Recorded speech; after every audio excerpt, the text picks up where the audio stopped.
Иран улсын илгээсэн 10 заалт бүхийн эхийн төлөвлөгөөг Америк нэгдсэн улс хүлээн авсангүй.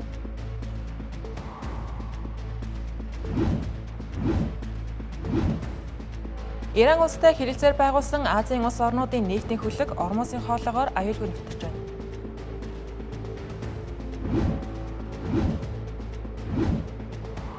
Бүгд найрамдах Солонгос улсын тагнуулын мэдээлэлээр Ким Жон Уныг түүний охин Ким Жуэ залгамжуулах нь батлагдсан гэлээ.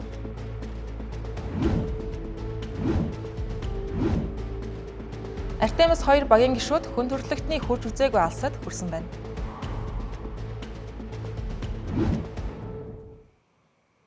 Арамдраг үзэгчтэй дэлхийд дахинд болж байгаа онцлог мэдээлэлээс та бүхэнд таймлан хүргэдэг Тэнгэр-Лэсийн гадаад мэдээ эхэлж байна. Анхаарлаа хандуулна.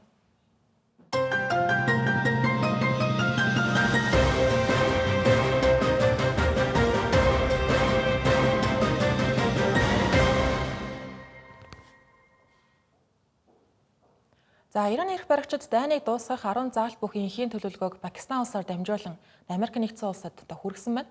Гэсэн хэдий ерөнхийлөгч Дональд Трамп үүнийг хангалттай гэж үзсэнгүй. Маргааш өглөөний Улаанбаатар хотын цагаар 8 цаг хүртэлх энэ хугацаанд Ормосын хоолойг нээх тухайд яаралтай дөрвтэй хариу арга хэмжээ авахгүй бол Ираныг тэр чигт нь хамрах үз, эргэж сэргээхэд 100 жил шаардах үз маш өргөн хэмжээний давталгааг хийнэ гэдгийг анхаарууллаа. Дональд Трамп Ираны тавьсан гал зогсоох санал хэлэлцээр хийх хүсэлтэй байгааг нь илэрхийлсэн сайн хэрэг боловч тавьсан саналууд нь хангалтгүй байна гэж тийхүү хэлсэн байна. Ираны хоёр чөндөр албан тушаалтан нэрээ нууцлах нөхцөлтэйгээр саналд Ираныг дахин довтлогоонд өвтгүүлэхгүй байх баталгаа, дамал Ливан улс дахь Хезболла бүлэглэлийг онилж байгаа Израилийн цохилтыг зогсоох бүх хоргийг цуцлах зэргийг багтаасан байна. Үүнийх нь хариуд Иран Ормосын хоолойд тавьсан хоригоо цуцалж нэг хөлөг онгоц тутамд ойролцоогоор 2 сая долларын төлбөр ноогдуулж үүнийг Ормосын хоолойн нөгөө талд орших Оман улстай хуваах юм байна. Ираны тал орлогынхоо тодорхой хэсгийг Америк, Израилийн довтлогооноор эвдэрсэн дэд бүтцийг сэргээн босгоход ашиглах шууд нөхөн төлбөр шаардахгүй гэж төлөвлөгөөнд заасан юм. Мягмар гарагт буюу өнөөдөр Ираны саналтай холбоотой сэтгүүлчдийн асуултанд Дональд Трамп яриа өгч явах үедээ энэ саналыг бүрэн хүлээн авах боломжгүй зарим алдаатай хэсгүүд байна гэдгийг илэрхийлсэн байна. Дональд Трамп Ормосын хоолойг Вашингтоны цагаар мягмар гарагийн шөнө Улаанбаатар хотын цагаар маргааш өглөөний 8 цаг хүртэлх хугацаанд нээхгүй бол гүүр цахилгаан станц иргэний дэд бүтэц рүү бөмбөгдөлт хийнэ гэсэн. Энэхүү довтлогоо нь сая иранчуудын өдөр тутмын амьдралд огцом нөлөө үзүүлэх нь бол мэдээж гарцаагүй. Хуульчдын үзэж байгаагаар иргэний дэд бүтэцэд цохилт өгөх нь олон улсын хуулийн дагуу дайны гэмт хэрэгт тооцогдно. Гэвч Дональд Трамп үүнээс үл харгалзан шинээр хийх довтлого нь Иран улсыг тэр чигт нь хамарна гэж тийхүү анхааруулж байгаа юм. Үүний өмнө 3 дугаар сарын 24-ний өдөр Америк нэгдсэн улс дайныг дуусгах өөрсдийн 15 заалт бүхий саналыг Пакистан улсаар мөн дамжуулан хөргүүлж байсан боловч тухайн үед Иран татгалзаж байсан. Ираны гадаад хэргийн яамны хэвлэлийн төлөөлөгч нар Америкийн саналыг хэд нэг талыг баримталсан логикгүй байсан гэж шүүмжилсэн байдаг. Энэхүү Иран болон Америк нэгдсэн улсын эрх баригчдын хоорондох харилцаа холбоо тун тааруу хэлж байгаа анхааруулгад нь улам ширүүсэрнэ. Тэгвэл Ормосын хоолойгоор Иран улсын эрх баригчтай аль хэдийн гэрээ хэлэлцээр байгуулсан улсуудын нефтийн хөлөг аюулгүй нэвтэрч байгаа гэх мэдээлэлүүд байна. Хятад, Пакистан, Энэтхэг, Филиппин зэрэг Азийн улс орнууд Иран улстай тохиролцоонд хүрч тодорхой хэмжээгээр хөлөг онгоцуудаа аюулгүй нэвтрүүлэх боломжтой болгосон байна. Гэхдээ аюулгүй байдлын баталгаанууд нь ямар хүрээнд үйлчлэх, Ирантай байгуулсан тохиролцооны хугацаа хэр удаан байх нь тодорхой бос хэвээрээ. Гэхдээ баталгаанууд зарим хөлөг онгоцонд л хамаарах уу, эсвэл тухайн улсаар бүртгэлтэй бүх хөлөгт хамаарах уу гэдгийг мэдэхгүй байна гэсэн. Гэсэн хэдий ч ямар ч тач улс орнууд тээвэрлэлтэд сэргээхийг хүсэж байгаа бол Иран улстай шууд харилцах шаардлагатай гэсэн нөхцөл байдлыг үүсэж байна гэдгийг эндээс харж байна. Хамгийн сүүлдэл гэхэд Филиппин улс Иран улсын эрх баригчтай тохиролцоонд хүрсэн байна. Гэхдээ Иран Филиппинд бүртгэлтэй хөлөг онгоцонд аюулгүй саадгүй түргэн нэвтрэх эрх олгохоор боллоо гэж Филиппиний гадаад хэргийн нарийн бичгийн дарга Тереса Лазаро мэдээлсэн байна. Тэрээр энэхүү тохиролцоог Ираны эрх баригчтай утсаар ярьсны дараа байгуулсан нефт бордооны нийлүүлэлтийг нь хангахад чухал ач холбогдолтой болохыг онцлон хэлж байлаа. Филиппин улс нь нефтийнхээ 98%-ыг ойрхон дорнодоос импортлдог. Ираны дайны эхлэлээс хойш бензиний үн энэ улсад 2 дахин өссөн байна. Үүний улмаас үндэсний хэмжээний эрчим хүчний онц байдал зарласан анхны улс болсон байдаг. Филиппиний хувьд мөн Америкийн нэгдсэн улстай ойр холбоотой гэгддэг Азийн улс. Тийм атал ингэж ормосын хоолоогоор хүлгэн зүгээр явж байгаа нь Ираны эрх баригчид Америкийн нэгдсэн улсын холбоотон гэхээсээ илүү дайнд оролцож байгаа эсхийг нь анхаарч байгааг харуулсан сонирхолтой жишээ болж байгаа юм. Пакистан мөн 3 дугаар сарын 28-нд Иран 20 хүлэг онгоцыг нь ормосын хоолоогоор нэвтрүүлэхийг зөвшөөрсөн гэж мэдээлсэн. Пакистаны гадаад хэргийн сайд Ишак Дар энэ талаар мэдээлэл өгөхдөө Ираны элчин сайдын яам тэдэнд зөвшөөрөл олгосон гэдгийг албан ёсоор баталгаажуулж хэлсэн байна. Түүнчлэн энэтхэгийн эрх баригчдад Ираны элчин сайдын яамны зүгээс энэтхэг улс аюулгүй санаа зовох зүйл байхгүй гэдгийг баталгаажуулсан болохыг хэлж байна. Энэтхэгийн гадаад хэргийн сайд дипломат яриа хэлэлцээрийн үр дүнд ийхүү хүлгүүдэд нэвтрүүлж байгаа гэсэн байна. Ираны нефтийн хамгийн том худалдан авагч болох Хятад улсын тухайд мөн өнгөрсөн сард зарим хүлэг онгоцоо ормосын хоолоогоор нэвтэрсэн гэдгийг баталгаажуулж аль хэдийн мэдээлсэн байна. Дэлхийд дахин дахь нефтийн урсгалыг хяндаг судалгааны байгууллагч гэсэн энэхүү дайны нөхцөл байдлаас үл хамааран олон сая баррел нефт Хятад улсад хүрсэн гэдгийг баталгаажуулж байгаа юм. Бүгд найрамдах Солонгос улс буюу Өмнөд Солонгос улсын тагнуулын албанаас бүгд найрамдах ардчилсан Солонгос ард улс буюу Хойд Солонгос улсын удирдагч Ким Жон Уны охин Ким Жуэг түүний өв залгамжлагч болохыг баталгаажуулсан гэлээ. Инхдээ зүгээр нэг таамаглал дээр бол биш, тагнуулын мэдээлэл дээр үндэслэсэн гэдгээ хэлж байна. Сүүлийн үед бүгд найрамдах ардчилсан Солонгос ард улс буюу Хойд Солонгос улсын удирдагч Ким Жон Ун охин Ким Жуэгийн хамтаар цэргийн арга хэмжээнүүдэд тогтмол оролцож байгаа. Үүнийг бүгд найрамдах Солонгос улс буюу Өмнөд Солонгос улсын тагнуулын алба охиныг өв залгамжлагч болохыг олон нийтэд таниулах зорилготой үйлдэл гэж тодорхойлсон байна. Түүнчлэн Ким Жон Унд өөр хүүхдүүд байж болохыг мөн тэдгээрийг ирээдүйд өв залгамжлагчийн хуваар танилцуулж магадгүй тагнуулын албаны тайланд дурджээ. Ким Жуэгийн тухайд өдгөө 13 орчим настай Хойд Солонгосын төрийн хэвлэл мэдээллийн хэрэгслүүдэд охины нэрийг хизээж дэлхийн нийтэд зарлаж байгаагүй. Түүний талаар мэдээлэлтэй түүнийг Ким гэр бүлийн эрхэм нандин хүүхэд хамгийн их хайрлагдсан хүүхэд гихчлэн нэрийд нь дууддаг. Өмнөд Солонгосын тагнуулын албаныхан охиныг 2012 юм уу 13 онд төрсөн гэж таамагладаг. Тэрээр анх 2022 оны 11 сард болсон тэв хоорондын баллистик буужингийн туршилтын үеэр олон нийтийн өмнө гарч ирж байсан түүхтэй. Тэгвэл өнөөдрийг хүртэл аавтайгаа буюу Ким Жон Унтай хамт цэргийн жагсаал, үйлдвэрийн үзлэг, дипломат уулзалт зэрэг улсын өндөр зэрэглэлийн арга хэмжээнд оролцож олонний өмнө байнга гарах болсон. Нэгэн жишээг дурдвал тэр 12 настай байхдаа буюу өнгөрсөн оны 9 сард аавтайгаа хамт бүгд найрамдах Хятад ард улсын дарга Ши Жинпинтэй уулзахаар Бээжинд айлчилж байсан.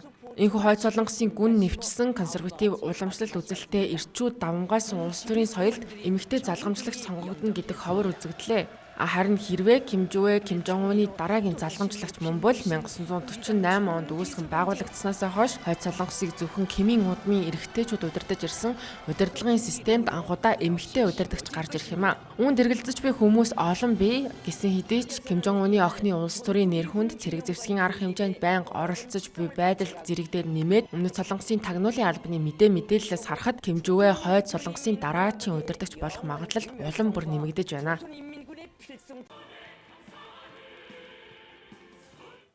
Өнгөрсөн 7 хоногт Артемис 2 багийн 4 нисгэгч сарыг зорж аялаа эхлүүлсэн. Тэгвэл тэд өнөөдөр хүн төрөлхтний түүхэнд шинэ хуудас нээж хүн төрөлхтний өмнө хизээж хурж байгаагүй хамгийн алсын зэгт хурж дээд рекорд тогтоосон байна. Энэхүү Артемис 2 хөтөлбөр нь саран дээр хүн төрөлхтнийг суурьшуулах байнгын бааз барих зорилготой хөтөлбөр юм а. Өнгөрсөн шөнө багийнхан сансрыг тойрох даалгавраа амжилттай дуусгаж хөлөг одоо дэлхийг зүглэн ирж явна. Иймээс бидэнд өмнө нь хүний нүдээр хизээж харагдаж байгаагүй сансрын алслагдсан талыг ажиглах боломж бий болоод зогсохгүй. 2 жилийн дараа сарны өмнөд туйл орчимд хүн буулгах зорилгоод томоохон алхам хийлээ. Нислэгийн багийнхан энэ удаад 1970 онд Аполло 13-ын тогтоосон зайны дээд амжилтыг эвдэж дэлхийгээс 406,771 км-ийн зайд хүрсэн нь Аполло 13-аас 6,600 км-ээр илүү явсан байна. Нислэгийн үеэр мөн нар хэртэж Меркурий, ангараг, санчир гаргуудыг нисгэгчид алсаас харжээ. Багийн гишүүн Канадын сансрын нисгэгч Жереми Хансон сарнаас сансрын үзэгдэх орчинг харахад үнэхээр итгэмээргүй байгааг хэлэн тэдний тавьсан уг дээд амжилт удаан үргэлжлэхгүй байхыг сансар судлалын салбар ирээдүйд улам ихээр хөгжихийг уриалжээ. Америкийн нэгдсэн улсын ерөнхийлөгч Дональд Трамп багийнхан руу залгаж өнөөдөр та бүхэн нэгэн шин түүхийн хуудсыг бичлээ.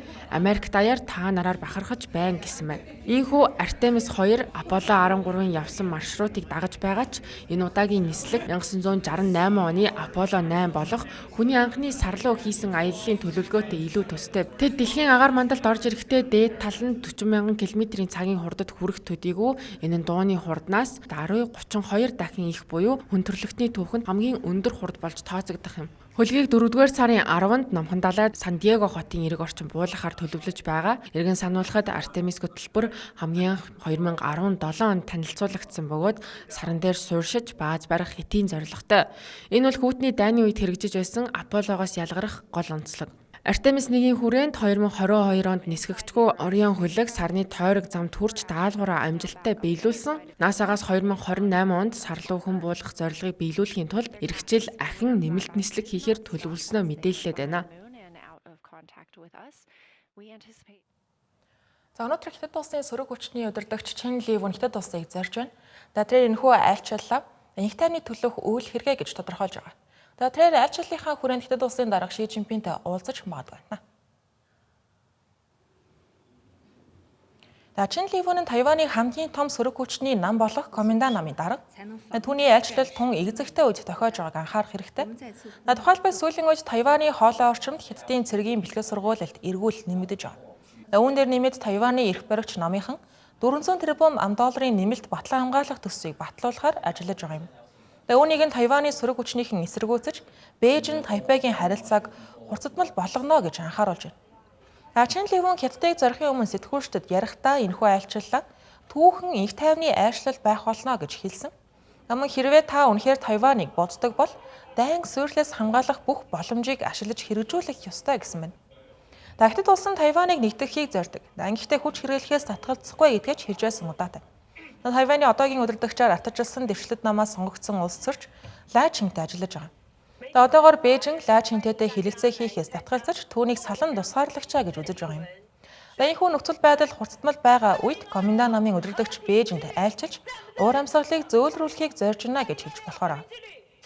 Гэхдээ айлчлал их баригч намынхнаас ихээхэн шүүмжил дагуулж байна. Тухайлбал айлчлалыг эхлэхдээ зэрэгцэн Тайваны иргэн харилцааны зөвлөлийн дарга Кван Билийн Facebook хуудсандаа арлын эргэн тойронд байрлаж байгаа Хятадын цэргийн хөлгийн зургуудыг нийтэлсэн байна.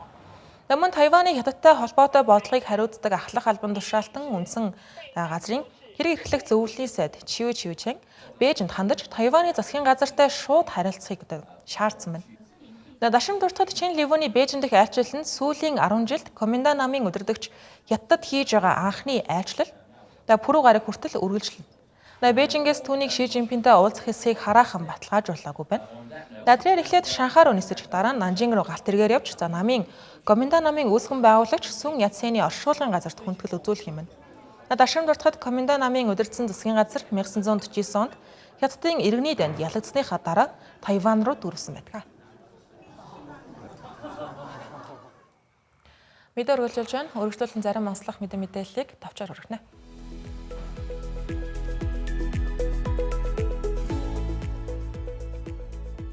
Израилийн агаарын товтлооны улмаас Газын зурваст 10 хүн амьургдсан талаар орон нутгийн албаныхан мэдээллээ.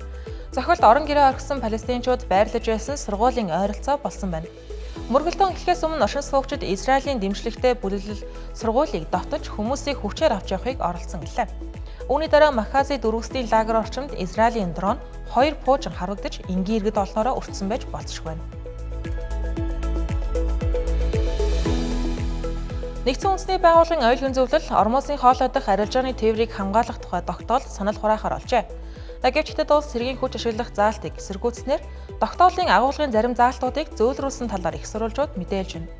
Шинэ хувилбар нь улс орнуудыг хамгаалтын шинжтэй хамтын ажиллагаанд уриалж, худалдааны хөлөг онгоцуудыг хамгаалах, дагалдан явах боломжийг тэмцсэн байгаа гэлээ.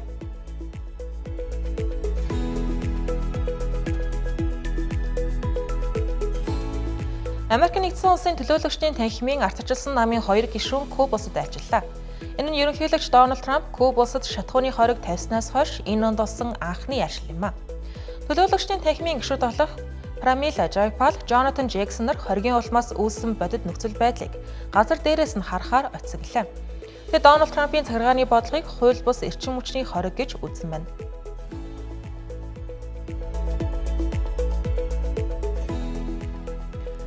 Беларусь улсын парламент LGBT хүмүүсийн харилцааг сурталчилгыг гэмт хэрэгт тооцоох хуулийн төслийг баталлаа. Шинэ хуульд ижил хүүсний харилцаа, хүйс солих, хүүхэдгүй амьдралыг дэмжих зэргийг дэмжсэн ухуулга сурталчилгаа хийх юм бол торгуул, албадан хөдөлмөр эрхлүүлэх, эсвэл 15 хүртэлх хоногоор баривчлах ял оноохоор тусгасан байна.